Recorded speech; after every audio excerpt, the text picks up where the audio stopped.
rock your body. Yeah. What's up, everybody? Tap that screen. Come on in. Come on in, guys. Okay, sorry, just getting set up. We're going to talk about a lot about different, the amygdala, the emotion. Oh, there you go. We're going to talk a lot about, you know what I'm saying? We're going to try to chalk about. We're going to talk about a lot of different things today. So, guys, I'll eventually get to like editing out these. So if you're watching this, don't worry about it. I like the rawness of it all. So I don't always like the whole like, oh, this needs to look professional. I'll eventually get there, but I'm not really worried about that right now. So if you are watching this on playback, you know, it's not that I'm against being or looking or providing some sort of professional look, but you know what? I'm not really concerned about it. What up? Happy New Year, everybody. I'm just gonna, we're gonna be having a long talk today. We're going to start out talking about the amygdala, emotions. People hear words like amygdala and cortisol, and they automatically think shit. That means fight or flight. That means fear. That's not the amygdala, man. Like the amygdala is one of the most misunderstood parts of the brain. But to actually understand Neville, we're going to have to fully grasp what Neville means.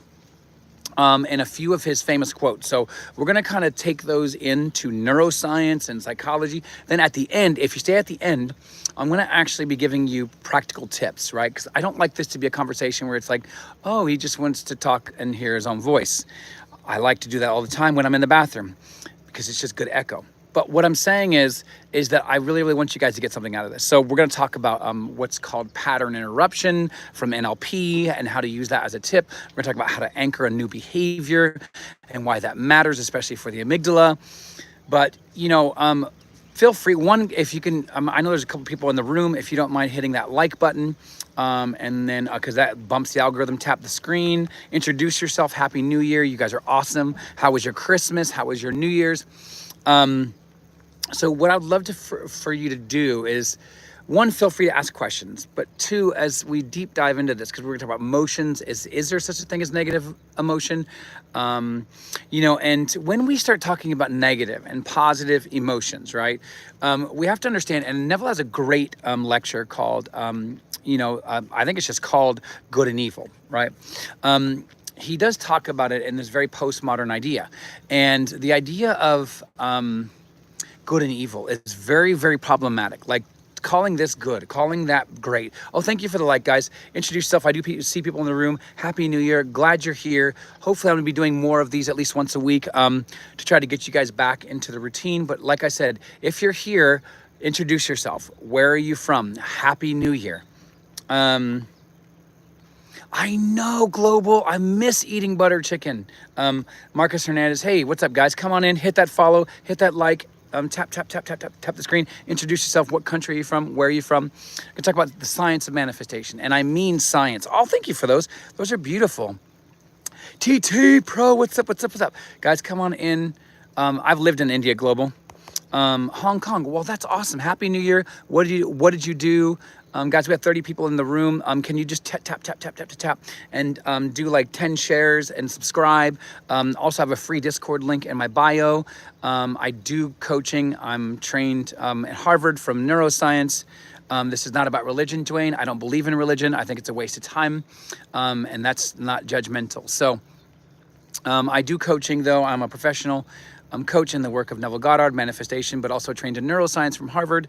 And I'm a behavioral scientist and psychologist. So come on in, guys. Introduce yourself. Where are you from? Happy New Year. Happy New Year. Spam the feed. Hashtag FIP. All this kind of stuff. So and what right now though, we're talking about neuroscience and we're talking about fear, guys. And so a lot of people go automatically to the amygdala. That's BS, guys. Yes, amygdala has a part in encoding new memories. Don't worry, this is going to have to do with manifestation, but you need to understand how the brain works because the mind is God, right? But I don't use God in a religious sense. I don't believe in some God outside of me.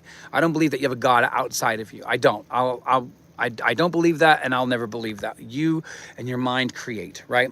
But it's not words. Words do not create. That's BS as well. That's law of attraction crap.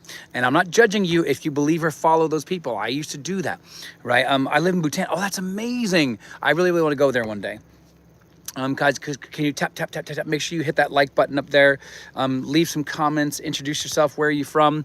How's your 19 children? How's your job with El Chapo? Let's see, guys. Madeline, let me see here. So welcome in, guys. So yeah, so again, the brain, the brain, guys, part of the brain and part of fear is that when you have something that makes you afraid, it doesn't matter, fear of heights, fear of bananas, my parents, Saksham, um, and when you have a fear or a heightened emotion, good, bad, or indifferent, the amygdala kicks in and starts making a memory because it's like, oh, this is a big deal. You actually value this. And so even if it's something that you don't want to have and you have an emotional, oh, thank you, TT. Introduce yourself, guys. Where are you from? How are you doing?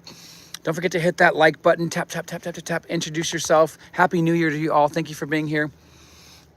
And whether it's BS or not, your brain believes it's a story. Your brain accepts it as a story. Okay? Oh, thank you for the likes, guys. And remember, I do coaching. I do have payment plans. I try to make it as affordable. I have a free Discord group. I have a free email. If you're interested, email me, and I'd be glad to work with you. I'm a trained behavioral scientist as well, and social psychologist, and trained in neuroscience from Harvard. So come on in, guys, and ask any questions about manifestation, about psychology, about therapy, about trauma, all this kind of stuff. TJ, you're awesome. I really want to go there one day. So remember, we have to understand the brain encodes memories. Your life is a bundle of memories that you keep repeating over and over and over and over and over, right? So when you think about a good event when you were 7, your brain encodes that and says, hey, this is a person who thinks that they're this person. So let's say if you grew up in a very supportive household, then guess what? You're gonna feel like you're a supported person. But if you grew up in a household where there's loads of trauma and you fear things and you think life is unfair, well then guess what? Your brain's gonna tell you stories and beliefs and emotions and words and actions that will always reinforce those behaviors and reinforce your identity, okay? So where does that happen? Well, that happens in the hippocampus. I know it's a really cool word. Of course, Edward. And so basically what's happening though is that when you're encoding new memories, you're encoding a new self-concept, right? That means your idea of yourself.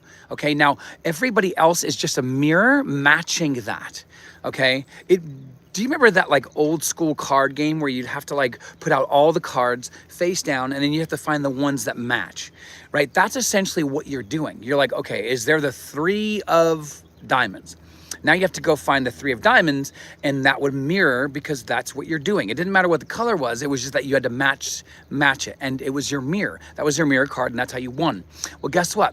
Your brain has similar mechanisms, and it's called the mirror neurons, right? Oh, thank you, Titi.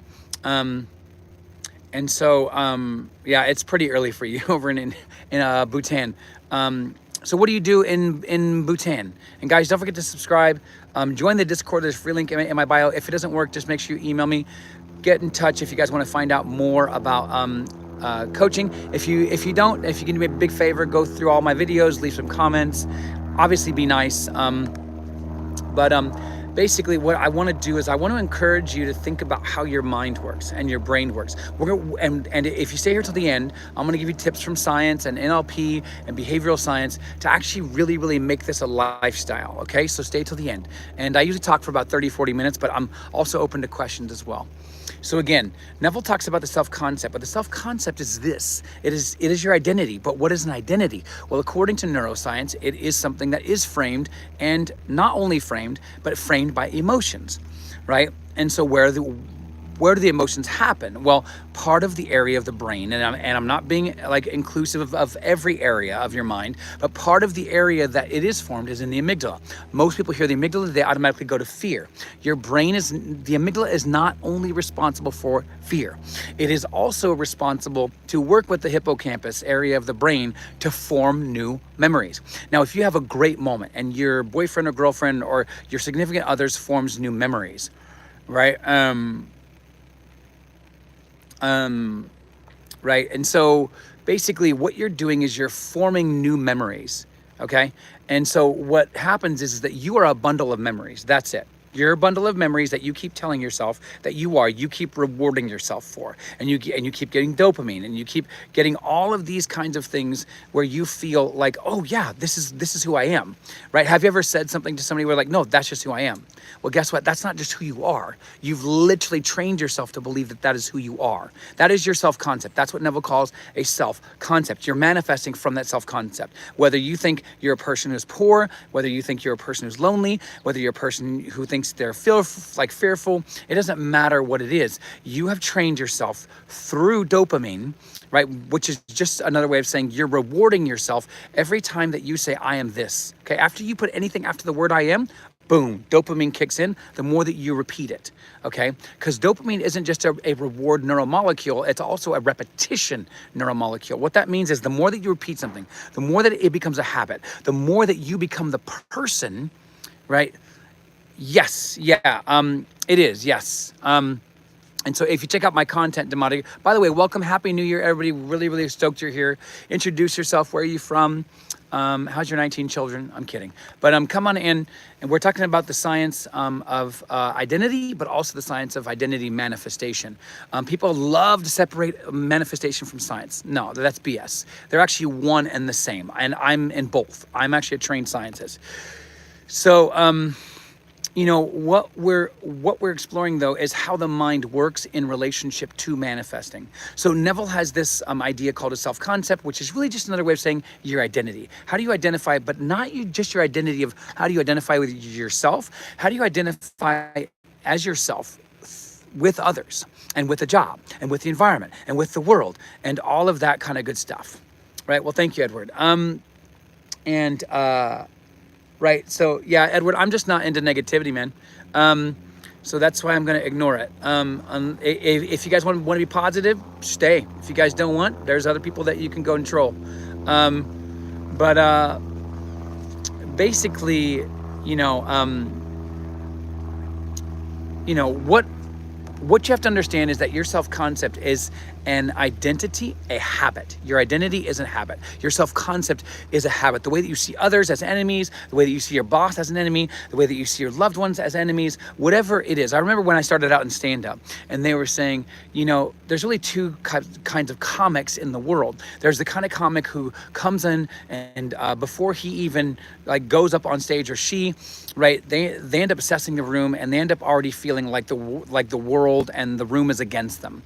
Or they come in and they automatically see everybody as an opportunity, as a friend, as a family member, as people who you can actually relate to, right? And so this is really the same for you as well. How is your self-concept? Are you looking at opportunities and fears and all of these things as things that are against you, right? Because if they are, then that's a negative emotion. It's not because you have an emotion that's negative, it's that you have a perception that makes you feel like the emotion is negative.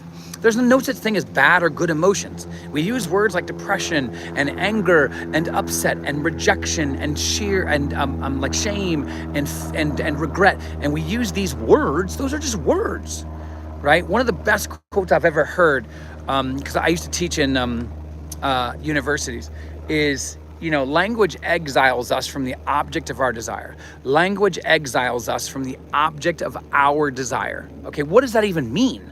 Well, what that means is when you name something, when you say, oh, this is a cup, you've literally taken any other possibility out of that object to be anything else. It could never be a house. It could never be. Now, I'm not saying that there aren't objects in the world. What I'm saying is that the way that you're experiencing something and the way that you label it, your brain will help you reinforce that, right?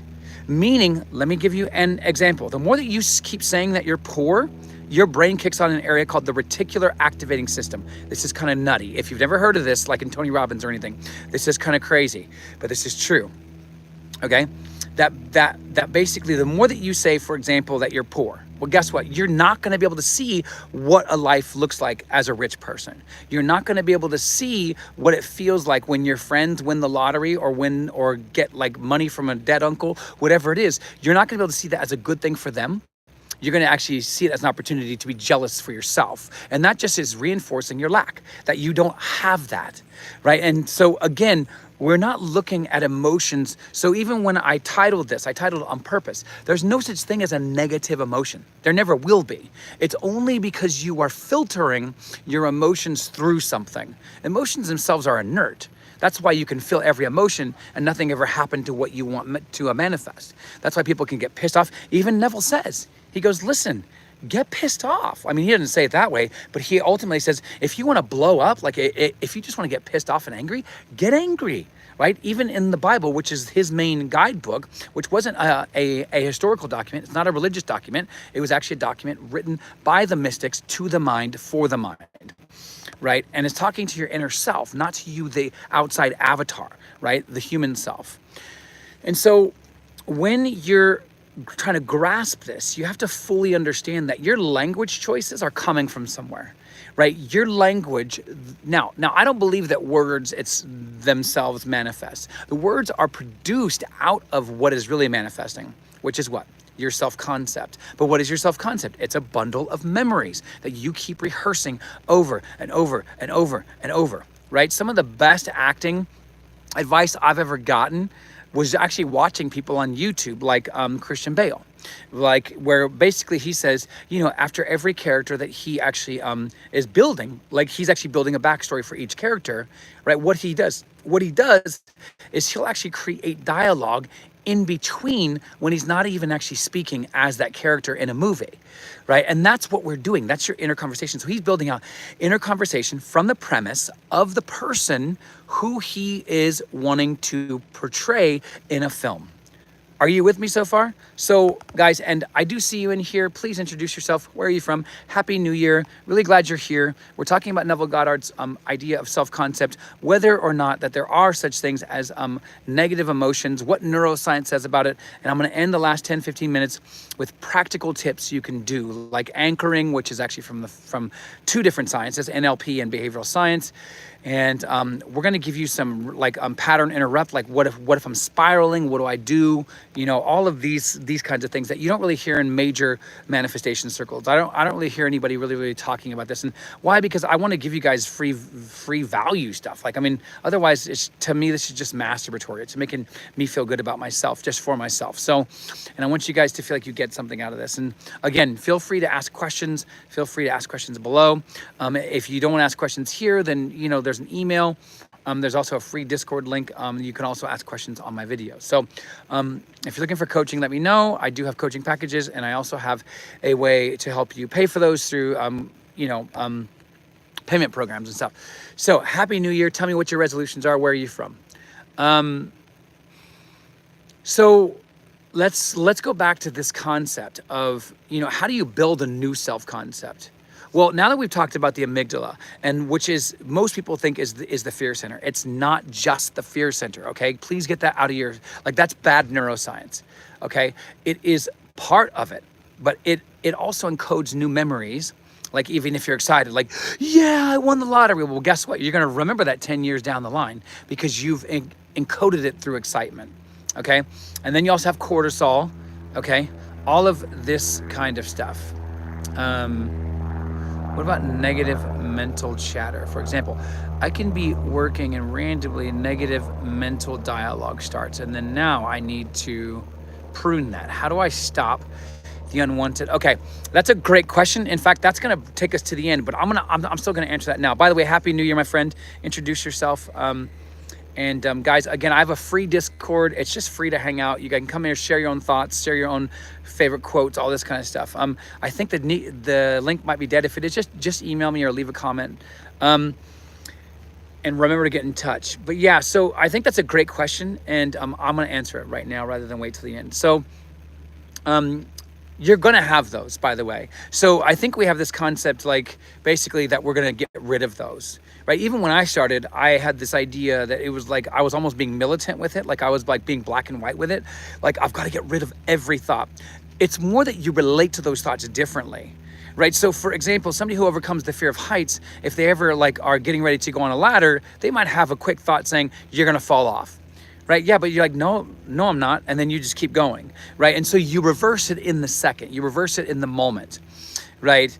And it's not about fighting or flipping thoughts every second of every day. Yes, maybe initially, And I encourage people to do that over a 30-day challenge, right? Because you want to get that. Like there's a challenge by Emmett Fox, who was kind of around the same time as Neville, right? And he has what's called the 7-day mental diet. I actually encourage people to do 30 or 60 days. Why? Because science shows today that one habit, to make or break one habit, is anywhere from 66 days to 294 days. Yes, that long.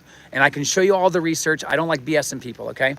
So, you know, it takes anywhere from 66 days to 294 days to break one single habit. So people are like trying to break 10 habits. No, you're not going to do that. Try to take one thing. Even Neville says, even people have asked him, like, hey, how many things should I be manifesting at once? He says he does one. He says you could do it by feeling joy and ecstasy, right? And so what I would encourage you to do is create anchors. Now, this is what I was going to say at the end, but this is from the field of NLP, which I'm trained in, but I'm also trained in behavioral science and neuroscience. And so anchoring is taking a concept or an idea and saying, how can I make this thing stick so that's the first thing that my mind goes to. I still hope you're here, Tommy. You know, what you want to do is when you're creating a new anchor, or any anchor for that matter, is you want to create an environment that draws your attention. Okay, good.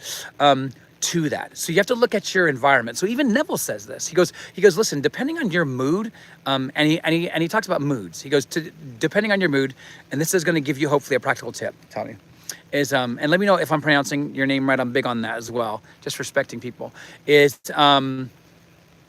Is what your environment says about you, right? So whether your environment is work, whether your environment is home, right? You can look at 10 objects. And this is what I encourage people to do in my coaching is take 10 objects like in your house and ask, what did I imagine when I bought this? Did I imagine poverty? Did I imagine fear? Was I trying to prevent something? What was I doing, right? Same with workplace. It doesn't matter.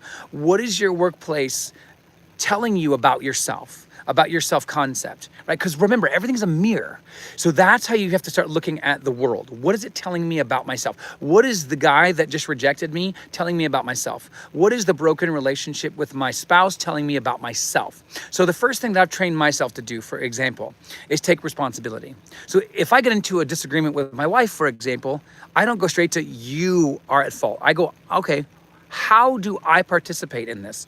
So I will, like, whereas before, like our tendency when we get pissed off is to be like, you did this, you did that, you did this, blah, blah, blah, blah, blah. No. I go to, what did I do? What's my self-concept? What am I doing, right? And so you have to train yourself to do that. And it doesn't matter what it is, whether it's my kids coming to me asking for advice or whether we get into a disagreement. It's not what did they do wrong. It's what are they reflecting, right? And so this is what I would encourage you to do. So, but one of the things, the reason why I say that is because anchoring is saying, how can I alter, change, or get into a space? And we're going to talk about, I'm going to give you 2 tips right now, but is how can I alter, change, or like, let's say if you have a negative thought, whatever it is, do things where you have visuals in the opposite. So let's say you have a fear of getting fired.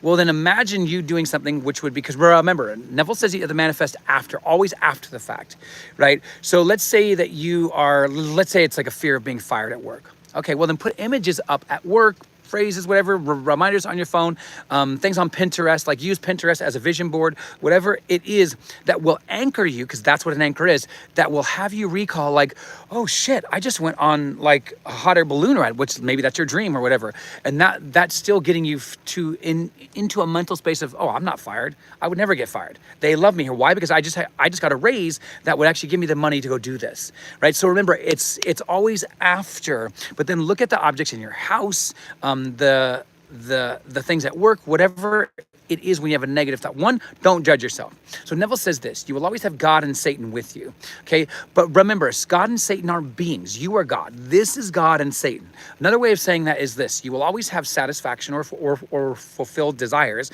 but you'll also have doubt, right? That's really what he's saying when he says you'll always have God and Satan. Do not see doubt as an enemy. Reorient this. This is really cool, by the way, Tommy. I hope you're still here. But there's actually research, happy to show you the links, everything, right? Is that when you reframe stuff, you actually help and I have another tip for you, by the way. It's called pattern interruption, and we're going to come back to that. That one may be even more practical, right? For you as well. So I'm going to have more tips. And so, basically when you're, exploring. Okay, so there's a neuroscience research project. Sorry, I kind of lost it there, and I'm gonna come back to what you're saying. Is so please keep on commenting, and I'll make sure that I scroll back up. But basically, this research project broke up two different groups of people. I believe they followed them over 5 years, but they tested their telomeres. Now, if you don't know what telomeres are, Raheem, what's up, buddy? They actually tested their telomeres, right? Happy New Year, my friend. How are you? And guys, go follow my friend Raheem. He's one of my clients, my coaching clients, and he's really awesome. Basically, they actually broke up. They broke up. Sorry, I just got a text message, so it threw me off. But so they broke them up into like two groups, and they separated them, and then they tested their telomeres each before. Now, the telomeres are the caps at the end of your cells. Everybody has them. Everybody has them from death to birth. Everything, right? So these caps, they decay, they weaken, all this kind of stuff, right? As you get older, and they end up dying as you get older. This is gnarly, by the way. This is gnarly. You want to talk about the power of the mind as God, because Neville calls the mind God, right? This is gnarly. Raheem, you may have heard of this one before, right? And oh, by the way, there is no pushing through, Raheem, but I'll make sense of that, because there is an element of effort, but it's not the effort that you think of when you think of the word, because Neville says this should all feel effortless. But let me make sense of that in a second. I want to make sure I hit Tommy's two things, and hopefully this will help you as well with that, especially when we get to pattern interrupt, which is the next thing after this one.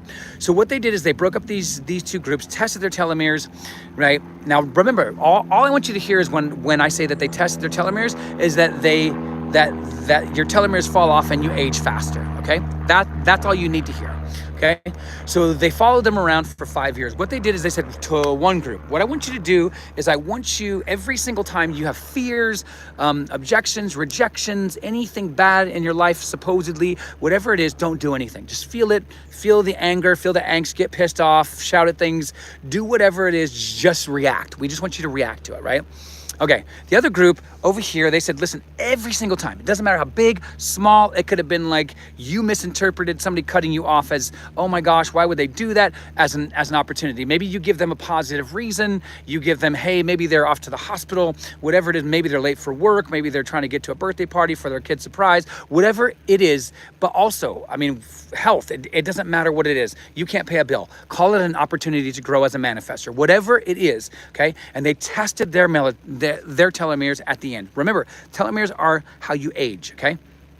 So what they did is, after all this research, they came back together, and then they tested the telomeres of those where they said, don't label anything, just experience it.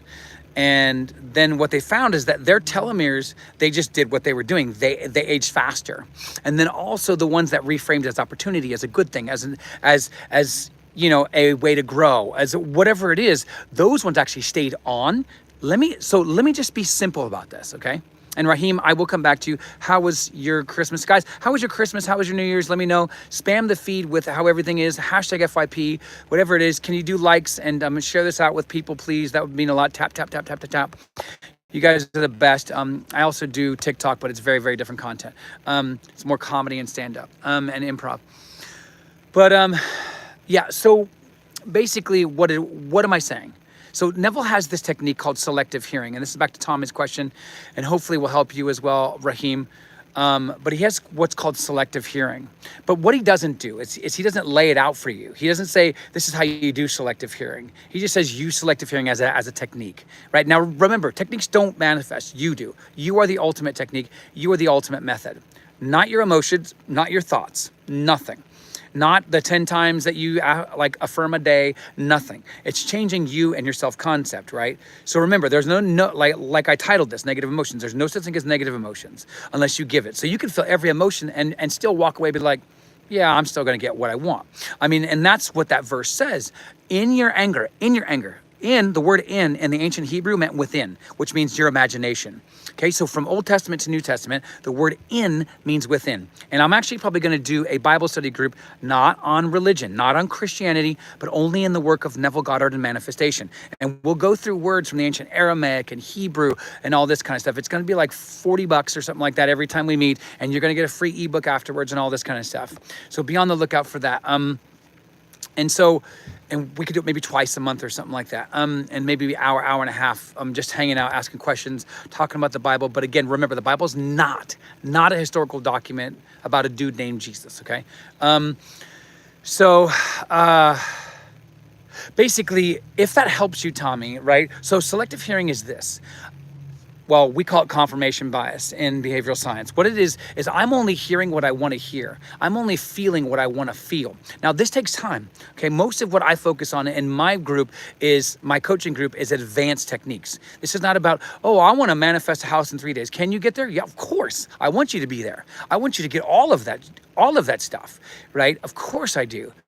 But you know what? And sometimes you don't need any of these techniques to do that. But most of the time, to get there, even Abdullah, who taught, Abdullah, who was like this ultra mentor, who, by the way, did you know, mentored people like Rockefeller and J.P. Morgan, but also Neville and Joseph Murphy, right? I mean, people who have and Chase, and all these people who are now have big companies like the Chase Bank and J.P. Morgan and Sons, all of this kind of stuff, and the Rockefeller family, he actually trained them to manifest. Now, what they did with it, that was up to them, right? But basically, had even said that some people don't realize that this can take time. Like, some of this can take time. Why? Because you've been encoded with memories. And remember, what did we say at the beginning of this? You are a bundle of repeated memories over and over and over. So when you think of the word self-concept, no longer think of the word self-concept. Think of the word identity, but then think of the second part, which is memories. Your identity keeps repeating itself, meaning you keep staying the same, and you fear change, and you're shit scared because you keep repeating the memories. But here's the thing, how are memories made? This is science. How are memories made? Through emotions. Now, here's a really cool tip that if you're new to Neville, or if you're not new to Neville, most people hear feeling is the secret. And I even thought this for the longest time, that when Neville says that feeling is the secret, he means emotions. He is not. He even says this. But then what does he mean? Well, feeling, and this is his concept, he would probably not confess to this, but his concept of feeling is the secret is that your five senses have consciousness, right? And that's actually from the Upanishads, which is an ancient Indian concept, right? And which is that your tongue has, not that it has eyeballs, right? But that it has memories. And it's true. Like, have you ever tasted something and you're like, oh, I remember when I had this last year or 10 years ago, or maybe it's a triggered trauma memory, or when you hear a sound or a music, right? And you cry because you're like, why? Because you remember something. So when he's saying feeling is the secret, he's saying when all of your five senses are working together to actually create a mood in the first person, not the third person, in your imagination, right? And he means your imagination. Your imagination is God, right? You are building out a world that is repeatedly, right? And that's what he means by frequency, right? Is repeatedly telling a new story. You're telling your brain, and what do we just say? Because over time, the feelings, using your five senses, does make a new emotion. And what did we just say earlier about new emotions? They make new memories, right? And so that's what you're doing. And then what do memories make that are new? A new identity. So do you hear why this is all important to understand the science? You are literally using Neville's work with science, which is not BS, because I don't like people where they love to separate manifestation from science. It's not. They're both the same. Right? I'm in both fields, so I know for a fact, and I'm very confident to say that, right? Manifestation is a science, not just because Neville said it, but it actually is a science, right? It is just energy. Everything's vibrating, right? And that's science. So let me go back to this. Does that help, Tommy? And let me see, the most effective way to overcome deep trauma. I'm living in the end, and revision feels fake and overwhelming. Do I just push through that? Okay. So, are you still here, Raheem? And guys, can you do me a big favor? Just tap, tap, tap, tap, tap, tap, tap, tap, tap, tap. Hashtag FYP if you don't mind. And then just do 10 shares, and make sure you if you don't mind liking and commenting, maybe 5 or 10 of my videos. I'm actually plan to go live now once a week. I've opened up a little bit of my TikTok schedule, so I can actually do that with you guys. So we're going to go deeper and deeper and deeper, right? Because I'm studying more new science with my course right now online with Harvard. Yes, that Harvard in neuroscience. So, so I want to bring more stuff to you guys. And basically, let's go back to what you're saying. And Tommy, did that help? I hope you're still here. And so revision is just neuroplasticity. If you want to use a neuroscience term, neuroplasticity, right? And that's your brain's ability to relearn things. Okay, so Neville was kind of ahead of his time because like neuroplasticity was still a new concept, right? By the time he was around, or well, near the time he died, right? And so when we're trying to encode a new memory, you have to encode. This is a really cool technique, by the way. This is something that I've made up with messing around with NLP and behavioral science. So it's what I call the blank spot technique. Okay, so when you're actually operating right from certain ways of seeing things, okay. What you do, and if you've ever coached with me, then you'll understand also what are called set point memories, right? And this is a technique that I've created as well, with the help of actually a mentor of mine on that one. But basically, the set point memories is this idea of you creating new memories in areas of your life where you didn't have it. So let's say you wanted to learn like a skill like guitar playing. Oh, we're going to talk about that. Oh, Tommy, this is good. Okay, thank you for that, Tommy. We're going to talk about that as well. I want to make sure that Raheem is getting his question answered as well. But please stay here, guys. Like I said, rather than waiting to the end, I'm just going to give you techniques throughout, okay?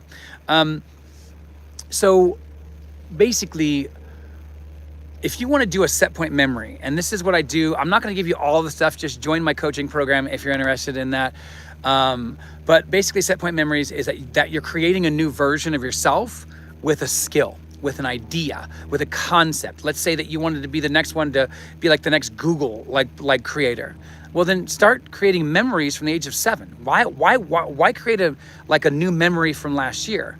Create a new memory from 7, and then 8, and then 9, and then 10, and 11, and 12, and then boom, you're gonna end up, or like feel like you belong in Hollywood, but feel like you belong in Hollywood from the age of 17. Maybe you were already doing movies then. Maybe your friends were congratulating in it, right? And so when you end up getting famous, right? For example, and this is just an example, you feel like you've belonged there for years, and so does everybody else around you, right? And so it's training your memory. But let's go back to what I call the blank spot memory builder. And so what it is really like, I have to give you an example, and then I'm gonna come back to Tommy as well. But like basically what you wanna do is, because both of you are talking about fear, is when you're going out like throughout your day, right? When you're walking throughout your day, yada, yada, yada, all this kind of stuff. And you're always supposed to be in the state of the wish fulfilled, not just in what you wanna manifest, in every area of your life. So you'd feel joy. Now, this is not toxic positivity. Please do not hear, I'm against toxic positivity. I'm against it, okay? That is not meaning like I always have to be in some joyful, like militant mood. This is what I wanted to go back to you about, Raheem. You don't have to push it. That's toxic positivity, where you're like, I always feel joy. No, 1, you're not feeling joy. 2, you're feeling anger, right? And then that's separation, okay? And so what you wanna do though is that there's gaps. There's always gaps, right?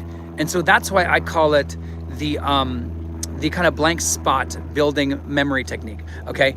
Because there's these blank spots. So if I'm walking down the street, that's a blank spot because I'm not thinking about my manifestation, okay? Maybe you are, but sometimes you're not, right? Maybe you're thinking about the sky or how beautiful the clouds are, whatever it is. Well, that's an opportunity to be manifesting. But when I say manifesting, because you're always doing it 24/7, right? What that means is, how do you feel about yourself? How do you feel about seeing that cloud? How do you feel about walking down the street? How do you feel about jingling the keys in your hand? Because maybe you're jingling keys, and that's the keys to the car that's not working well, or that's keys to the car that you don't want to have right now. Whatever that is, you're always doing something with your mind, always, okay? And so what that means is you're learning to actually fill in the blank spots, hence why it's called the blank spot memory builder, with new memories. So what you could be doing, right? And by the way, let me just be straight up with you. Remember what I said earlier, 66 days to 294 days, according to neuroscience, to build a new memory, okay? This is going to feel exhausting. If you start these techniques, it's going to feel exhausting. You're going to feel tired. Just take breaks, okay? Do not feel bad about take breaks, because guess what? If you're taking breaks, that means you're going to manifest a life where you get to take breaks, right? Not like, I've got to work 7 days a week. So I will say this, it will feel like labor at first, but something that you said earlier, Raheem, about effort. Okay, so there's a difference between effort and becoming. This is very important. Very, very key and very important. There's a difference between effort and becoming, okay? Okay, so effort is, I've got to be something. Guess what? You are not that then, right? If I've got to be famous, then you're not famous. If I've got to be a house owner, then you're not a house owner. If I've got to be a Jeep owner, then you're not a Jeep owner. If I've got to be in love, then you're not in love, right? Do you hear the difference? And so one is lack and one is having. I am in love. I am a house owner. I am a Jeep owner. Whatever it is that you desire, right? I am that. Because remember, your brain goes, and this is a really, really cool little technique. So this is a cool little piece of research. So they took these monks, yes, Buddhist monks, and they stuck them in a room. I think it was like 2 or 3 hours. I don't know why they always like doing it for hours, but they basically stuck them in like a room for hours. And they said, okay, I want you just to read these mantras over and over and over, okay? I want you to read the good ones, the bad ones, everything. Now, what they noticed is that the same areas of the brain that lit up are the same areas of the brain, this is very key, that light up when a child is hearing their story, like a childhood story, being read to them. Why is that important for you to understand? Because children do not tell the difference between you reading them that story and them being the main character in that story. Are you hearing that? They cannot. Children don't. Hence why, what does Jesus say in scripture? Right? Be like children. The only way in the kingdom is what? To be like the child. Be in the story. Be the person in the story. So here's a technique, and I'll come back to your fear as well, Tommy, right? Is that you be the character in the story. You know, there's this phrase right now, right? Oh man, he's given like main character energy. That's what you need to do, right? He's the main character. You're the main character. She's the main character. You know what I mean? Like non-binary person's like main character. Whatever it is, however you identify, right? You're giving off the main character energy in that. Now, what do you do though when fear comes up? Because you will have fear. You're gonna have fear, and I mean, it's like Jim Carrey says, you're always gonna have fear, but you get to choose how big a role the fear plays in your life and your ability to manifest, right? And so like Tommy, you're talking about, I get scared of techniques, or, you know, Raheem talks about trauma. You are not your trauma, okay? You are not your fear. So one of the things I would really, really encourage you to do is sit with your fear. This is you will not hear this, because most of the time in manifestation circles, they tell you to deny it, right? That's not the same as because if you feel through it, it's not going to come back in the same way. It's going to lose its power, right? And yes, I'm a trained social psychologist, and I specialize in mental health. So one of the things I want to encourage you to do is not fear your fears, because who's fearing? It's not the dude out there that's pointing a knife at you. It is not. Now, I'm not saying be dumb. I'm not saying go run into a guy that's holding his knife out like this. What I'm saying is that you are the one who's creating the fear. So guess who's the one who can create the safety? Not the dude out there. You, here, now, this moment. And remember, everything about the imagination is now. There isn't tomorrow. You're not like, oh, okay, well, I'll eventually get it. That means you don't have it and you don't believe it, and that you don't believe you're God. Okay.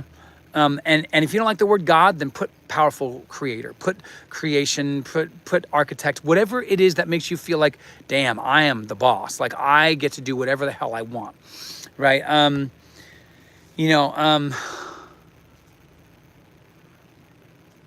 Let me know more about that, Tommy. I've heard of it, but I can't remember it right now. But if you remember, EMDR is helpful if it helps you. Remember, anything you can use, because Neville says, like in his lecture, picture making, he says, choose a method, but don't get caught up in it. Like meaning, don't think that you need the method to change. And this comes back to what you were saying, like Raheem, because remember, trauma is stories that you keep telling yourself about yourself. Okay. And so if you keep feeling like you're a caged animal because you keep repeating same traumatic behaviors, guess what's going to happen? This is crazy, by the way. So there's a good book. If there's any book, if you want to deal with trauma, read The Body Keeps the Score. You can now get it for free. Put it in Google, put The Body Keeps the Score, and afterwards put PDF. You'll find a free PDF. Read that book like it's your Bible. Okay.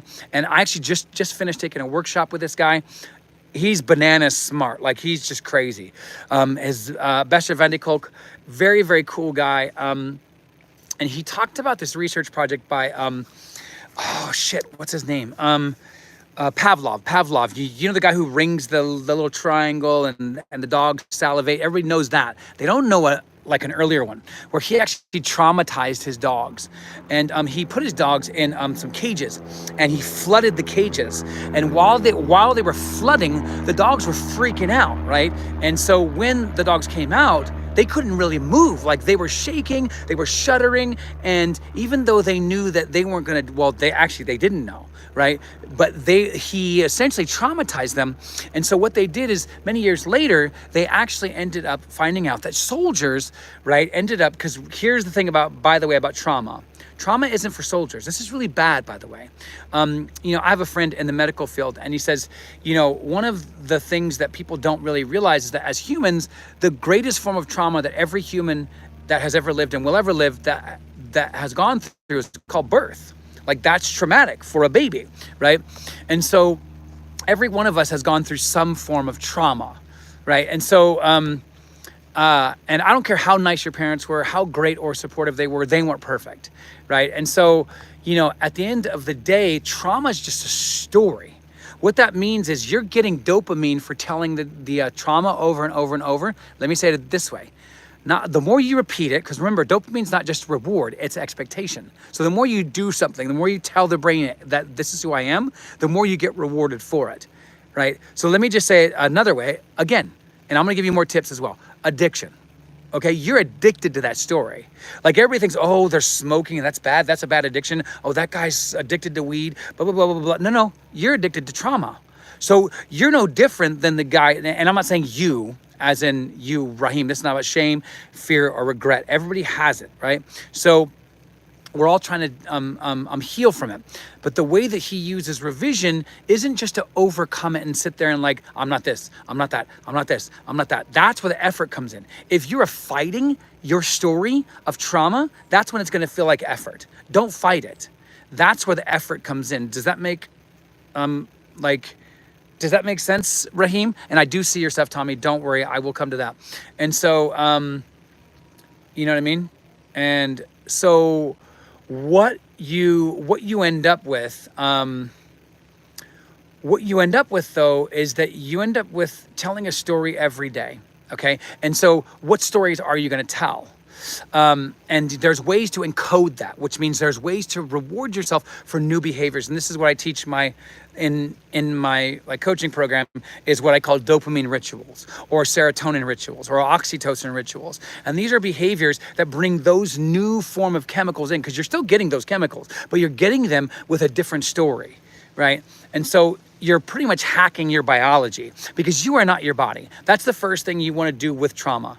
You are not your body, because this is back to that story about those dogs, right? When they were traumatized, they lived their trauma through their body. And so Bessel van der Kolk in this book, where he talks about the body keeps the score, right? He talks about how he worked with the military in the 1960s, 70s during Vietnam, all this kind of stuff, and they were coming back and they were terminating, and they would try to have conversations, and their lips were trembling, blah, blah, blah, because they were living the story.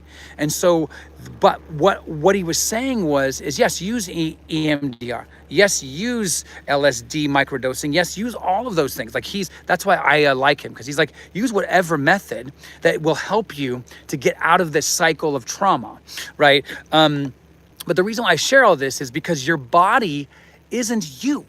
Your body is simply housing the awareness that is your consciousness being aware of trauma. So what you do is you begin incrementally or slowly changing that step by step. Now, this goes back to the blank spot building method. So your brain is going to want to default on what you know. okay? Because it likes comfort. You've got to now change that baseline. You've got to say, my comfort level is I'm fearless. My comfort level is I feel loved. My comfort level is I feel accepted. My comfort level is I feel whatever, rich. It doesn't matter what it is, but you're changing your baseline. So check out the psychological concept called the hedonic treadmill, right? And so you're going to learn about baselines, okay? So baseline means it's just your base foundation. Neville calls that your dwelling place. That's from the Bible.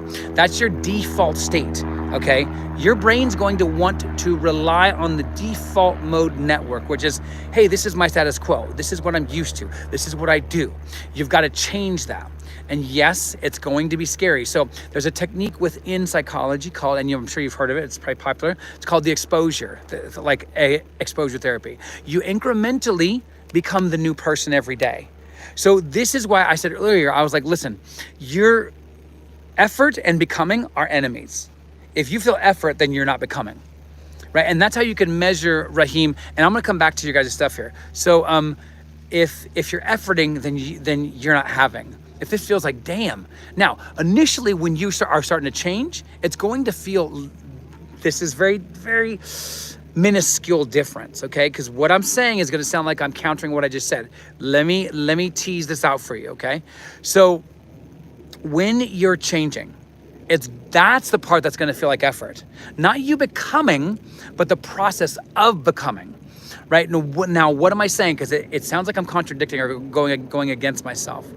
But what I'm saying is that when you have those quiet moments and those thoughts come in and they're starting to spiral you, call that just the old program. Call that the old self, whatever it is, okay, that you can say, whatever. You could, and give yourself permission to have those thoughts. And know that you having permission to have those thoughts, right, is not the same as you losing out on your manifestation. Because this is really just about repetition. The more you repeat the new self, the better at it you become, right? This is like learning how to run a race. You're training. So the training will, some days you're gonna be like, nah, I don't wanna get up. And no, I just wanna hit the snooze. I just wanna do this, right?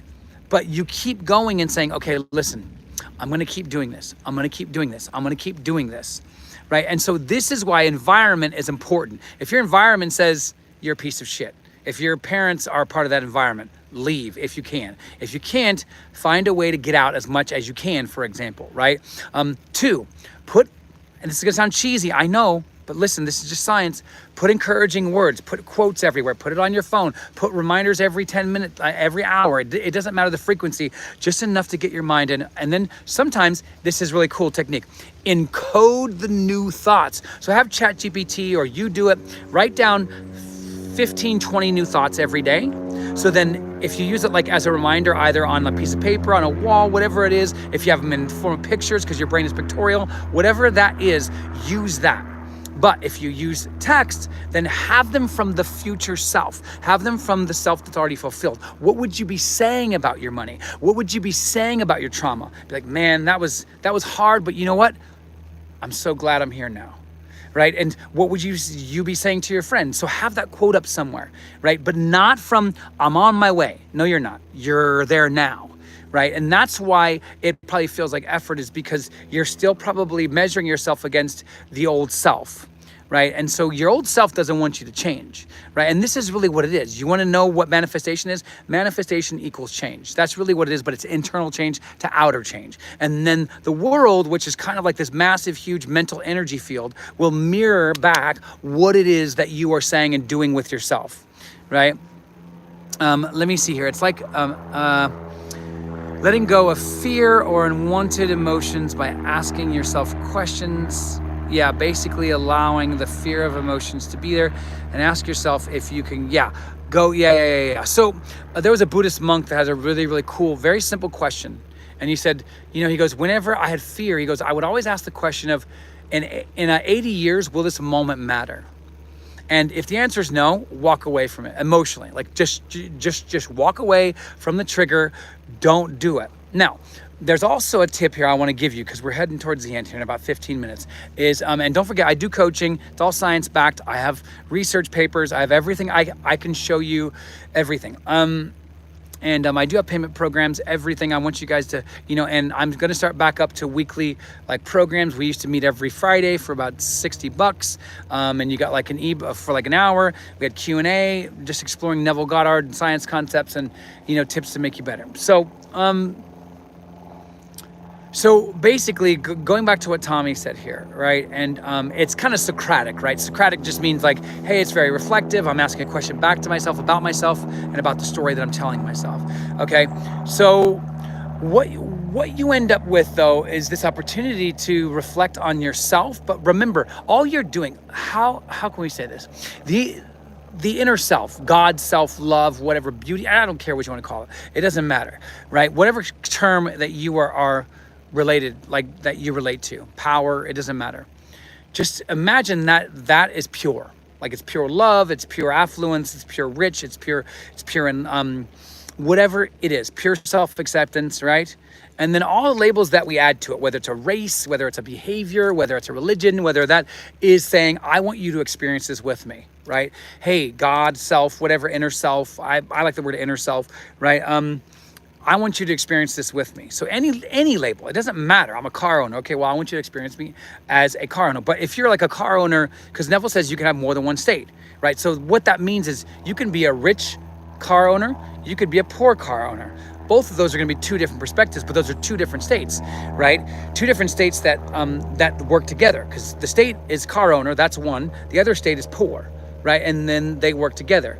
Now, Neville says that it is your beliefs that really determine your reality. Well, he used the word assumption, but the assumptions, remember, he never says assumption. He doesn't say assumption creates reality.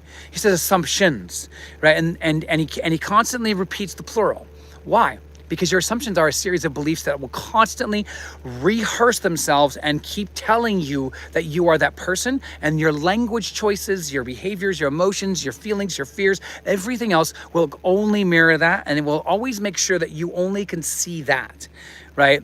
And so if you feel like you're always in a place of fear, you're only going to turn on the news and hear fear.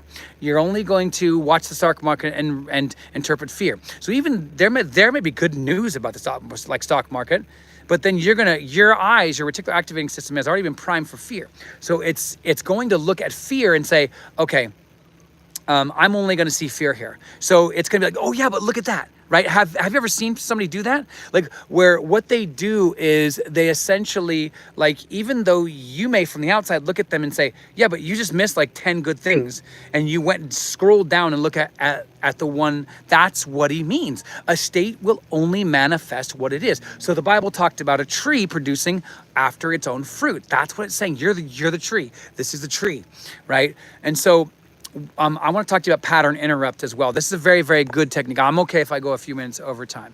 And so let's see. I think I just also have to accept that it takes time, even if I'm diligently doing the work to change it every day. Now, Raheem, I do believe you can speed this up. I do believe that you can speed this up. Okay. And I mean, Neville said that you could change state within 12 seconds. That's his word, not mine. That's it. Okay, so change state, but what is a state? It's a series of three things. People read his work and they're like, oh, it just means this. No, and he never really explained this fully. A state is three things, and we kind of went through some of this today, but a state is three things, always in tandem. And if you don't fix all three of these things, they will repeat. I don't care if you repeat it now, like tomorrow, or 10 years from now. This is why people will be like, oh, I did it. I overcame my state of feeling less loved. And then 10 years later, they get divorced from the person that they manifested into their lives, right? Because your state is reinforced by three separate things. And you've talked about this, Raheem, in our coaching calls. It's beliefs, not belief, it's beliefs, right? More than one circle of beliefs. That's what I call it, right? And then basically what it is your memories and emotions, not feelings. That's emotions. Feeling is the secret, of course, for manifestation. But this is talking about neuroscience. Those three things together, if you let's say that you change the memory, but you don't change the emotion behind the memory, it will manifest again. And I don't care what the timeline is, it may be 20 years down the line, but whatever it is, you're going to manifest it again. I guarantee you it, right? But if you manifest, let's say that you don't change the beliefs, but you change the emotion and the memory, it will find a way back in, right? And so that's where the diligent work comes into play. So one thing I encourage you guys to do is to write down the beliefs, the emotions, and the memories. Even if the memories don't come today, they'll come. Ask the inner self to show you. I do it all the time. Like, hey, remind me where this memory is triggering from. And something will come up, even if it's a general memory, right? It doesn't have to be a specific one, but it will be a memory of some sort. And it might take 1 or 2, 3 weeks for that memory to show up, but you will get to it, right? But that doesn't mean that you wait for it. You do change the beliefs. You do change the emotions, right? And so, and then the circle of beliefs is, like I said, it will reinforce everything, okay?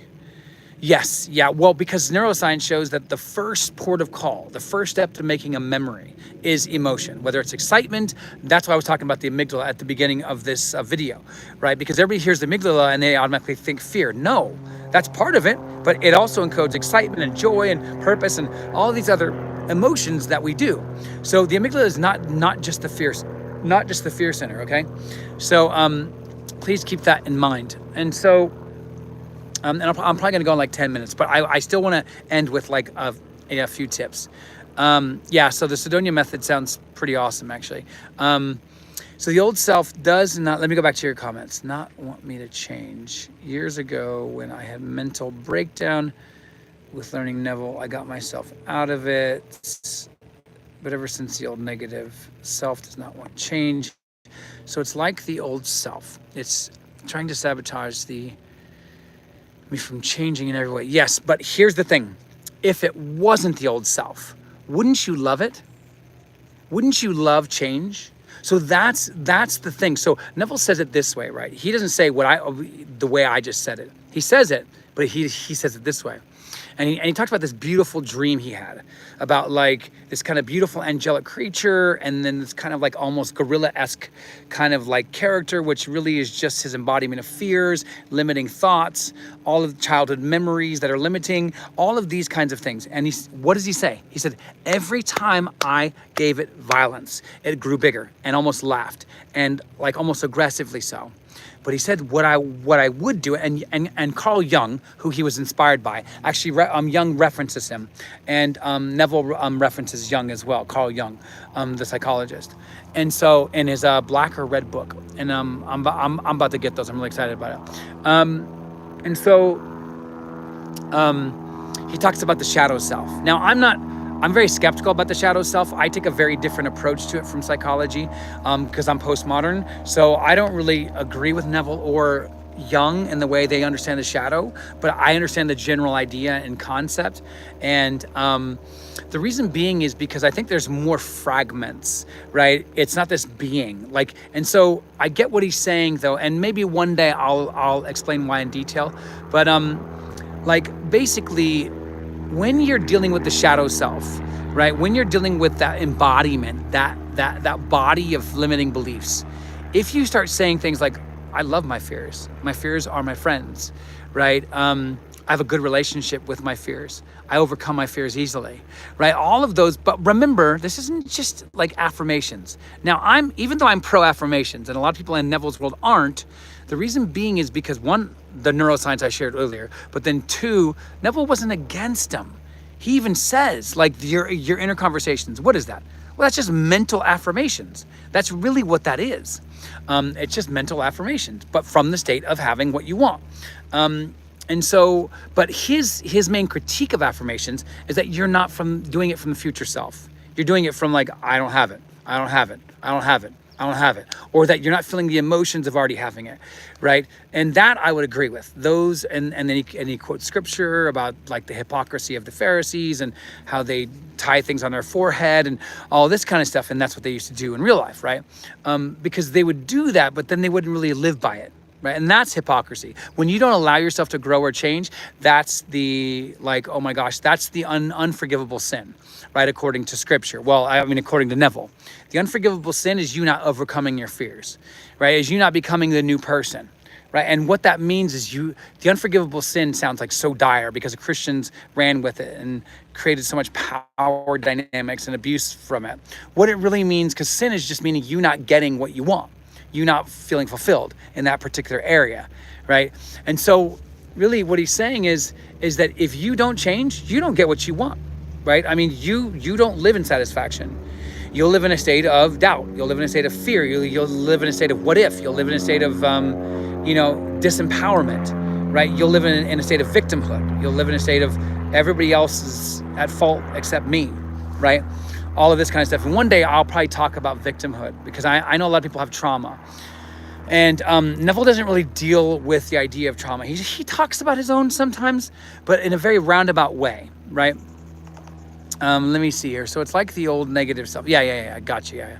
Yeah. Mental dialogue of activity, trying to distort anyone's voice. Yeah. And so, yeah, that's exactly what it is. Distorting techniques or auditory hallucinations. Yep. So, yeah. So basically, okay. So let's go to techniques. So there's this technique from NLP. It's actually not just from NLP. It's a very simple one. You and I have talked about this before, Raheem. But the more that you do this, and this might help you, Raheem, is it's called pattern interrupt. And this might go back to your original question, Tommy. Pattern disrupt or pattern interrupt. And you could look this up, by the way. Just put like the letters NLP afterwards if you want the exact technique. But like basically pattern interrupt or pattern disrupt is choosing some word that's random. Right? This is just one technique. There's other ways to use this. But basically what it is like the word Nintendo, okay? Or like the word lemon, the word like something that doesn't have meaning or emotion charged to it for you. It doesn't matter what it is. It could be blanket, it could be fart, it could be, I have no idea, but usually one word, right? Don't use too many because you'll be overthinking it by then, right? And so what you want to do is like, let's say you have fear. Okay, Nintendo, shout the word mentally out loud if you're alone. It doesn't matter. But that's a pattern disrupt. But also, if you're in a place where you can change the environment immediately. Like, do not give yourself a second to sit there and play with a thought, right? And that's what Neville says. He's like, man, some people love to just play through a thought. Like, let me just finish this. And he's like, do not give it air. Don't give it oxygen. Don't give it opportunity. Right. And so find a way in which, like, let's say, for example, if you're at work and you start to spiral, nobody's knowing that you're spiraling except you. Right. Go to the bathroom. Take a bathroom break. Take a drink break. Go talk to a friend over there. Even if you have to make up something to go talk about to change the actual pattern, then come back to this, right, later on, and you just immerse yourself in the wish fulfilled. Right. And so this is a way to do it. This is why he says, some days you're not going to be able to actually attend to the thought. You're not gonna be able to tend to the emotion. Then revise the day. That's where revision comes in, right? So, Raheem, going back to trauma. Okay, this is very important, okay? So pattern disrupt is just a simple linguistic language technique. Well, actually language or body technique, where if you can move your body, you dance, you do something funny. It's something that's out of the norm for you, okay? Don't go jumping off a building. I know that's out of norm. What I'm saying is that you've got to do something physically, either that's changing it, listen to music, shout, whatever it is that you're able to do where you are able to do it, right? And so again, workplace might be a little bit different, but you can find something to do that would pattern disrupt. That's out of the norm for you to do, right?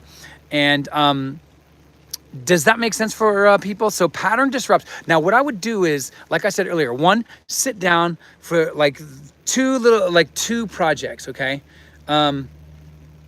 Yes. Yeah, so I follow him as well. Me and him talk. My mentor is actually Edward Art from Reddit.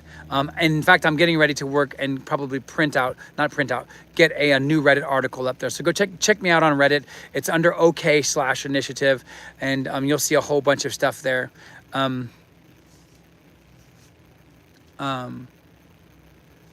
Yeah. So like basically pattern disrupt means you are doing something out of the norm for you, which is telling your brain, oh, wait, I need to change this up. Like I need to you're right. And so it would be like somebody who's in the middle of the African savannah who sees something moving in the bushes and their pattern is shit. That's a big lion to, nope, that may just be the wind, right? And so what you do though is somebody who's like, okay, I'm gonna go punch don't do this. I'm just using this as an example of pattern disrupt. It's like that person saying, okay, I'm going to go punch a tree for a little bit, right? Or because I'm imagining like they're back in the Paleolithic cave dwelling times, right? Or like they would just go throw rocks at something. They would do something very out of the norm for themselves. So what I would do is when you're writing down your like beliefs, your emotions, and your memories, at least 5 of them, right? Below that, do like another line, and then do like, okay, here's 5, 10 pattern disrupts, and make these quick. Do not make them long.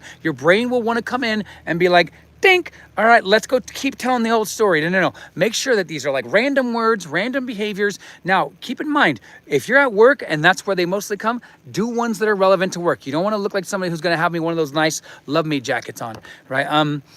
And so, yes, yeah. So I've actually gotten some of his work as well. Me and him have talked off and on, and we've had conversations. Yeah, I mean, like some of his stuff is neuroscience and NLP and all of this kind of stuff. Yeah, I mean, I'm more making this kind of tangible to people. I don't like the stuff that's oh, no worries, thank you. You know. When you have a fear, because I really want to tackle this, because I know a lot of people really want to be like, well, I have fears. Oh, you're going to have fears until you die. So you've got to get okay with being fearful. So let me use this. So I'm into extreme sports, right? Like skydiving, all of this kind of stuff. So what? Like, I don't care. I'm going to have fear. I don't care. I'm just going to do it, right? Because the person who is fearless, well, what would that person do? They wouldn't sit there having conversations with their fears. They just go do it, right? The same with a person with financial issues. The same with a person with like whatever it is. They just go do it. Now, here's the thing, and this is very important. This goes back to what Raheem was initially saying. So Neville says that basically this, and I'm reinterpreting what he's saying. He essentially says that when you start this out, you're going to feel like you're gaslighting yourself. You're going to feel like you want to gaslight yourself. In fact, I would say gaslight yourself. This is going to sound very interesting, but what I mean is use gaslighting as a technique, right? Because he basically says when you start this out, it's going to feel fake. It's not going to feel real. It's going to feel like you're lying to yourself. And guess what? Gaslight that. No, it's not. I'm not lying to myself. I'm telling my truth. This is. I really don't like this phrase because people use this to abuse other people, but this is my truth. This is my truth, right? This is my perspective. This is who I am right now. I remember when. That's what it is, by the way. When Neville tells us to use the technique of I remember when, he's saying make sure that every scene that you ever create from birth till death, every time you use the imagination, always include one of the major emotions, which is nostalgia. Right? Always. It doesn't matter what it is, how fast your manifestation is, doesn't matter. Use nostalgia. I remember, that's what I remember when is. It's nostalgia. You're remembering when. I'm looking back on, right? And so that's what it is, right? And so you're going to have fear, right? And so that's what he means. You're going to have Satan, whatever it is. You're going to have this feeling that you are having separation from this. You continue. You push through, but I don't like the word push through because that's not what he's saying when he says that there's no effort. What he does mean is this: don't fight the old story. That's what he means when he says it's going to feel effortless. When you stop, so that's what he means by effort. What he isn't saying it's not going to feel like effort on the good side. He's saying the more that you don't fight the old story, it's going to feel like it's not effort. Like it's going to feel like it's effortless. But when it feels like effort, you're fighting the old story. That's what he means by effort. So yes, there's a level of effort to this. There is a level of I've got to keep the new story. So this is the technique that I was talking about earlier. That if you join the coaching program, I would go in deeper with you, and we would go walk through this together. But I mean, like, the blank spot method, right? And what that means is you're gonna have these blank moments. You're gonna have these moments of not feeling or talking about anything else. Feel those with just the emotion of joy and acceptance and purpose and life and love and beauty and connection to life and connection to your desire and all this kind of stuff. Yes, you are hardwiring a new self, and that makes sense, right? Mine is calling out the lies on the spot. might disrupt. I basically just call out the fear for what it is, that it just wants to control with negativity, that it's not. Yeah, no, exactly. So, I mean, like, for me, if I have a fear, okay?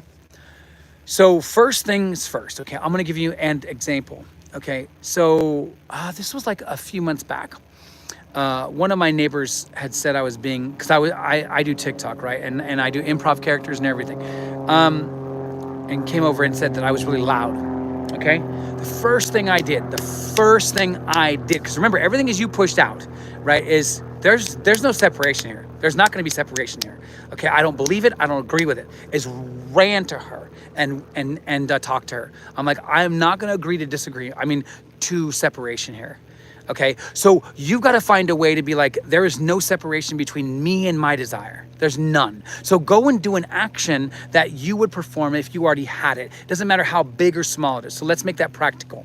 Okay, let's say, okay, this is really easy because I'm in the acting world, right? And so let's say that I go to and do a acting audition, and I didn't get it. I didn't get it. Maybe I didn't do whatever. I didn't do enough. It doesn't matter, right? But then in that moment, the emotion of separation is going to want to come up. It's going to want to, because that's my, like, if that was my default, that's going to default back to that, right? And so what's going to happen is, nope, that's not what I would do, because now what do I do? Well, now I'm going to choose an action that is from the future self, which is, I'm always a successful actor. So what does that mean then? Well, when I get home, I'm going to now start learning lines for something else. I'm going to start watching movies as a way to analyze how to become this character for my next audition. I'm going to start doing something from the future self that makes sure there's no gap, because as a professional working actor, that's what I would be doing. I'd be learning new scripts. I'd be like reading Shakespeare. I'd be studying up on YouTubes on how to maybe embody a new character, whatever it is, or a new technique, whatever it is. So this is why writing down stuff, or having reminders on your phone, or having stuff everywhere, because your mind is visual. So have visual stuff everywhere, whether it's written, whether it's a picture, whatever it is, at work, not at work, in your car. Immerse yourself in this environment that you are always imagining. So what that means is you want to be constantly participating in what you're imagining in, not feeling like a victim all the time, right? And so you always want to create a list of actions and then make those your default over time, right? And so again, that's what you want to be building. You want to be building a new self, and that's what you are doing. You're building a new version of yourself that doesn't just believe in yourself, but is that person, so much to the point of confidence, because belief and confidence aren't always the same, right? So, but if you but saying that, if you believe you're confident, that's when it becomes knowing. That's what the Bible calls knowing, and it uses a sexual metaphor, because the two become one. The belief and confidence become you, right? And so that's what is going on with the mind when you do that, right? Yeah, so, yes, calling it out, nicknaming it opportunity, nicknaming it something else, right? All of these kinds of things. So I want to give you one more technique before I jump off. And basically, so I've given you pattern disrupt. I've given you the three things to write down, right? The beliefs, the emotions, the memories. And then, hardwiring new behaviors in the gaps, right? And then this one is basically called habit stacking. So habit stacking, you can actually research this as well from behavioral science, and that's where that's what I've been doing for the last 9 years, working with United Nations, Los Angeles film companies, and everything like that. Working with hospitals during COVID. And so habit stacking is, you always are creating habits, because you're always choosing habits. You're always, even Neville says, hey, if there's ever a time where you're trying to manifest, as in you're trying to imagine, and then you're trying to change the habit's going to win every time. The habit will win all. He says this in Out of This World, right? And so,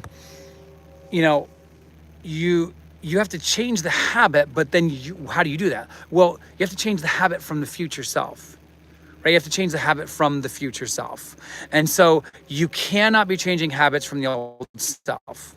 That's why when you go in to manifest, you're never manifesting from your current self. You're always manifesting from the person, the woman, the non-binary person, entity, whatever it is that you identify as already having it. Why? Because you're not manifesting as Joe, as Tommy, as Raheem, right? You're always manifesting from the inner self, which has everything already, right? Because already is now. So already means you already have it. And so what you are essentially doing is building out a new character, a new person to play, a new role to play, a new person to become. And so when you're doing this though, and you're using these techniques, remember you are the one with the power, not the technique. It's not like going to astrology. It's not like going to a crystal a ball reader. It's not like going to tarot cards. Neville's against those. Even though he started out doing those, he himself was very against them. Why? Because you're giving your power away. Those are your idols, right? Same with beliefs. If there are any beliefs that keep you from your freedom, those are your idols. Those are your gods. Those are your fears, right? And so habit stacking, last technique, is taking a habit and says, okay, I'm a person who is rich. How would I shop? That's one habit. But then how would I go to the gym? That's another habit, right? And so you're building and you're habit stacking off the back of another habit, becoming the new person every single day. So you're not just doing one habit a day, you're habit stacking, right? And so that's what I would encourage you to do. Now remember, always give yourself dopamine. So at the end of the day, be like, damn, I'm awesome. I was able to actually include all of those. That's amazing. Like always big yourself up, right? Always give yourself dopamine. After everything that you do, give yourself dopamine. Dopamine is like a high five in the mirror, like giving yourself chocolate. It doesn't matter what it is. It's not always like money. It's not, those are things that give you dopamine, but it's hanging out with your friends. It's giving you something to look forward to. Because remember, dopamine is expectation. So give yourself something to look forward to. So you're like, my intention today is I'm going to become a person who adds this new action. Okay, it doesn't matter if you did it perfect or not. Give yourself dopamine at the end of the day by hanging out with your friends. Give yourself something to look forward to after already trying to become that new person. Do not worry about perfection. Do not worry about that. It's always 80-20. What does that mean? Well, 80-20 is called the Pareto principle. It's from behavioral science. It's from neuroscience. It's from human behavior science. And the Pareto principle says this, 80-20. 80% of what you're going to have is satisfaction. 20% is fear, doubt, whatever it is. So as long as you can get to that point where you impress the subconscious, 80-20, you're good. Right? And then it will eventually come in. Maybe it'll come in 12 minutes from now. Maybe it'll come in from a year from now. You don't get to choose that. We don't get to choose that. But we still live in the state of that wish fulfilled until it shows up. Right? And that's one time we will talk about detachment and all this kind of stuff, because detaching is not letting go of your wish fulfilled. Detaching is detaching and letting go of the old story, right? And so that is what detachment is. I don't like those ones who are saying, well, detachment means you're letting go. You just let it go. No, that's not what it is. That's not, why would you detach from happiness? No, you're not, right? And so it's a very, very different form of detachment, but we will talk about that. But I want to jump on here and let me know if you like this stuff. Leave feedback on some of my videos. If you like this, leave feedback in my email. There's a free link to the Discord. If that's dead, leave a comment on one of my videos. Easier, leave a comment at my email, and I will come back to you guys, right? And so, thank you guys for being here today. I really, really appreciate your time. Appreciate you being here.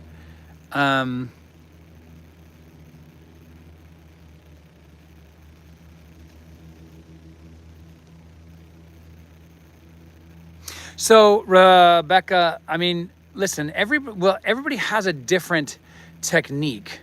Right? Oh, Tommy, I'm gonna have to fix that. I'll go fix that right now, actually. And but also just send a quick reminder. But basically, here's the thing: when you go to a coach, you have to understand this: is that every coach is going to be different. Because it's different people. Yes, it's all us pushed out, but here's the other thing. When it says everybody's you pushed out, everybody really gets tripped up by that. It's not you as the human is pushed out. It's everybody's you, the inner self, is pushed out. That's what's being said, but we're gonna go through that one time as well. And so you're gonna get different answers. My thing is, go with a coach that you resonate with. Okay, I'm not going to sit here and try to say, well, come to me. One, because I know I can manifest, and I'm really good at manifesting. So I can manifest any number of clients I want, right? And so I'm not going to be one of those people who are like, oh, come to me, and you should always come to me. No, go to somebody that resonates with you. And if that technique resonates with you, and why? Because at the end of the day, the technique has to resonate with you as the avatar of God, right?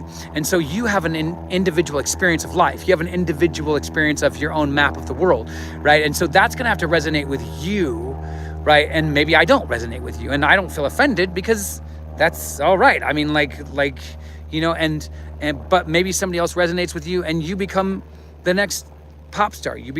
That's awesome. And that's what I want for everybody, right? It would be a waste of time for me to try to bully you into some sort of contract you don't want to do and you're not sure about. I just don't, you know what I mean?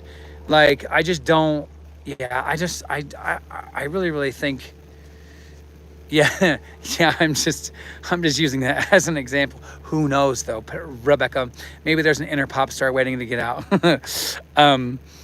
But that's the thing. Like, I mean, don't ever be bullied into something, I'm here more as a guide, not as somebody to like, I would rather people get to the point where they feel confident enough to use this stuff without a coach. But I'm not against coaching, and Neville wasn't either. People love to quote certain things about him. Read God's Purpose. He actually critiques somebody for not having enough faith to actually pay him. Yes. So, and that's called God's Purpose. But I'm also against coaching where people are trying to just use and abuse and manipulate people. That's not what I'm about. Because I have a coaching business that is part this, but it's also part in the science world and business coaching and leadership coaching and all this kind of stuff. So, it's completely different to most people in the Neville world. So yeah, no, and listen, every one of you has what it takes, because self-concept is always built on what's called self-efficacy, which is a psychological concept. I know it sounds weird, but it's basically this, very simple terms, and I'm very oversimplifying it, but self-efficacy is this: do I have what it takes? And if the answer is yes, you're always going to eventually get to the point where you are going to be the best damn manifester you've ever seen in the mirror looking back at you, right? And so, oh, thank you, Rebecca. I really appreciate that. So, you're going to have times in life where you're going to want to answer that question and say, no, I don't have what it takes. But if you do that, then you begin opening yourself up to possibility, right? And so that's like every day I have what it takes. Every day this is a beautiful day. Every day this is full of possibility. And you're going to have those days where you're going to be like, it's going to flip. We're going to have 20% faith and you're going to have 80% doubt. Just tell yourself, I can have these days. It's not going to mess with what I want or desire. So let me go back to this, and I know I'm going over time, but in your anger, do not sin. What that means is, in the ancient Hebrew, well, Greek actually, because Paul wrote it, and we don't even know if Paul was a real person, but I mean, like, whoever wrote it, it really says this. Remember, in Neville speak, I'm now interpreting. The word in means your imagination, or within. It really means within, right? Every time you see the word in or to in Scripture, from Old Testament to New Testament, it means in the imagination, or within. And so in your anger, that means you're possessing it. That means not the inner self, the outer self, in the avatar's anger, right? That just means emotion. Doesn't mean you're separate from anything, because we in our Western culture, we're like, oh my gosh, I can't be angry, right? And so, no, you can be angry. It's saying in your anger, it's giving you permission to be angry. Do not sin. Do not sin. Do not sin. What that means is get pissed off, and Neville says this himself, but don't give up on your desire. So feel the feelings. Go through them all. Go feel them all. Don't go be mean and jerky about it, but go feel all of these emotions, right? Right? Be nice to other people. Be nice to yourself. Find a positive way to get rid of it and discharge it. Not rid of it in the sense of like, I've got to deny it, right? Because you will not. It will show up in some way, shape, or form, right? And even Neville says that, right? You're an emotional filter. He got that from studying Freud, which is what most of my study is from, and Jung. And so what it is you are in your imagination. Don't give up your desire. Get angry about not having it. Get angry about whatever it is, but don't give up. That's really what it's saying by don't sin, right? Don't give up on being satisfied about this thing. And that's my challenge to you guys all, right? So again, yes, please have a great day, everybody. I'm manifesting my way of having to work jobs to have money, and I'm manifesting a lot of money as well. No idea how yet. So again, don't worry about the how, because how is separation. How means I don't have it yet. Remember, in your imagination, always do everything from the first person. Choose a scene where you see your hands. You're participating in it all the time. You're repeating the action over and over and over. You have somebody else reaffirming it to you, right? And so imagine today, Claire, right? Clara, is that you already have it. So when you go to store and you're like, oh, well, I really want blueberries, but those are $3 more than strawberries, so I'm gonna get the strawberries. You've just went from wanting to have it to not having it again, because you're making decisions from not having it, right? And so what you want, right? Okay, cool name, by the way, Claire, is basically you want to go from, I'm going to pay the extra $3 because that's what I would do if I had that money, right? And so you always want to go from, now that doesn't mean go blow $1,000 and get in debt. It's not. It's saying live here, which again, let me just say another way of saying that. Live in the, yes, I know Neville says that feeling is the secret. He's talking about within the imagination, but live in the emotional state of having all the money. Feeling is the secret. He's talking about here, right? And feeling, by the way, according to science, is the interpretation of what? An emotion. So that's what he's saying. Your interpretation through your 5 senses in the imagination, feeling is the secret. But out here, it's emotion, right? And so you live in the emotion, right? You live in the emotion of already having everything that you want. Okay. And so you live it and you create 3 to 5 scenes with 3 to 5 separate emotions. Make sure every time, no matter how many scenes you create from the first person, that you always create, right? Nostalgia. So if you create 3 separate scenes that are proving to you that you're affluent and that money comes to you easily, right? Every single one of those should have nostalgia. Why? Because that's Neville's, well, I remember when, right? What about money? Do you go for what you want that money will give you, or the money itself?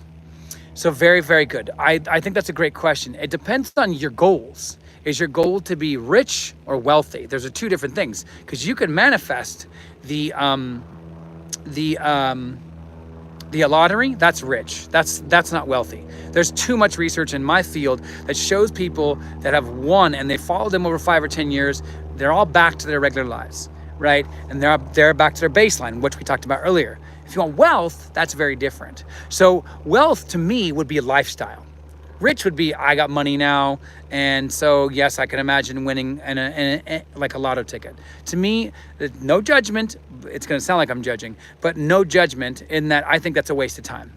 Because you want wealth, you want money that keeps coming and coming and coming, and like Jeff Bezos style, where you get paid when you're sleeping, and create something like that, right? And so, feel the feeling of not having doubts. Feel the feeling of, being able to make decisions on the spur of the moment.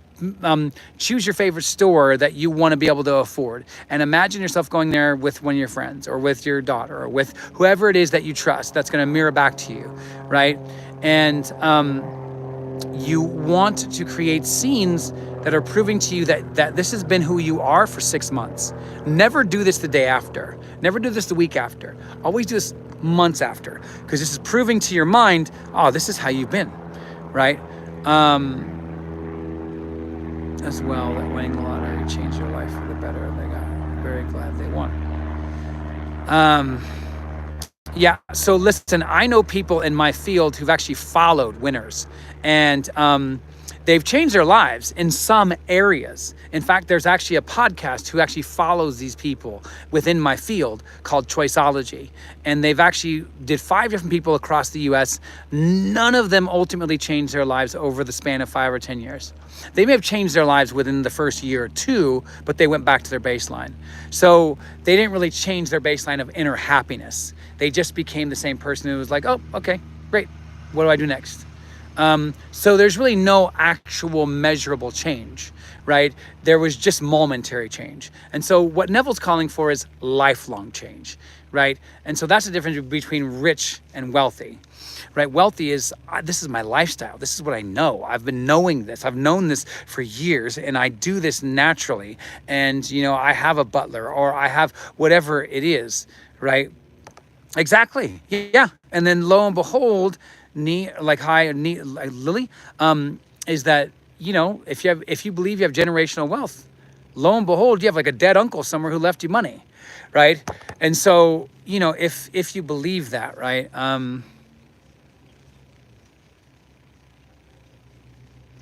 Yeah, exactly. Yeah. So you live as if you are already that person. You don't wait for it. You never wait for it, because in the imagination is only now. It's only the present moment. There's no past. There's no future. It's now. That's it. That is it, right? So, okay. Well, thank you all for being here. Thank you for your wonderful questions. You guys are all amazing. Again, get in touch if you're looking for science-backed coaching. You know, if we do get together and all that kind of good stuff. No, thank you all for being here. You guys are amazing. And get in touch. If for some reason you can't get to my email or something, just leave a comment on one of my videos and we'll get in touch right like that. Yeah, drop the Discord link. Yes. And email me to remind me to get to the Discord. I will get to the Discord now. Rebecca, you are awesome. You guys are amazing. Thank you so much. That made my day as well. So Claire as well. Thank you all. Please have a happy Monday and manifest well. Manifest everything you want, because you can. You really, really can. And I really believe that. Not because I'm a coach, but because I've done it in many, many ways. And one day I will share all of my success stories. And I have a really, really huge one that I'm really, really excited to share with you guys. But yeah, get in touch if you want coaching. If not, just leave a few comments on my videos if you don't mind. And I'm going to try to go live pretty much every Monday. So hopefully you could be there. Share this out with your friends, and I will talk to you guys soon. And much love to you guys all, and be blessed.